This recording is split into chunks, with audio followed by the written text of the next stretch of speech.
بر شما هم سلام باشه. خوب هستید؟ صحتمند بخیر هستید؟ تو جور بخیر آرام هستید؟ تشکر، سلامت باشید. میشه که یک بار خودتان رو معرفی بکنید؟ ما در خیره اجازه هستیم و لطفالی ما اخچه است. اسم شریفتان؟ اسم شریف زین‌الدین است. آقای زین‌الدین، خوشحال هستیم که شما رو در برنامه داریم. اینجا به نظرم که مصرف فروش خربزه هستید؟ خربزه هستیم ان شاء الله. بهش بر ما بگین که خربزه ها از کجا هستن؟ این خربزه ها در ناصری گرفته شدگی است.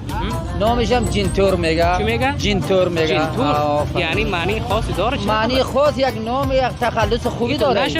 نشه که باز اگر یک قاش گرفتیم باز جند ما را تور بدن. نه جند شما ان شاء الله تور نمیتایی. به هر حالش یعنی اما تو شیرین است. شیرین است، بطابت خودش است. او دریا را خوردگی است، او خودگا خوردگی نیست، او زیر زمین خوردگی نیست. مربوط بلوسوالی اخشه میشه؟ می مربوط که کلداش میشه، مربوط پایزابات میشه.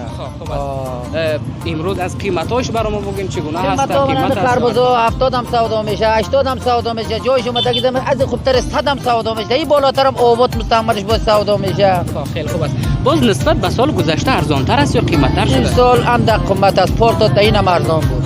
امسال میگین کمی قیمت شده. کمی آب نامده، بارش نبود. باز بنابر نبود آب مزدیش خود تغییر نکرده؟ نه ان شاء الله تغییر کردگی نیست. یعنی همون مزه تا بها هست ان شاء الله. خیلی خوب است. با کاربارایتان برکت باشه. گفتنی بر ما و بر وطندارا داشته باشین. این ما که کمره در خدمتتان است. اول در خدمت تشکر دیم در وطندارا، تشکر خدا و شکر فضل خدا میشه. گذرانم مولکم تیر میشه. شکر خدا هزاران دفعه. 5 نفر هم هستیم.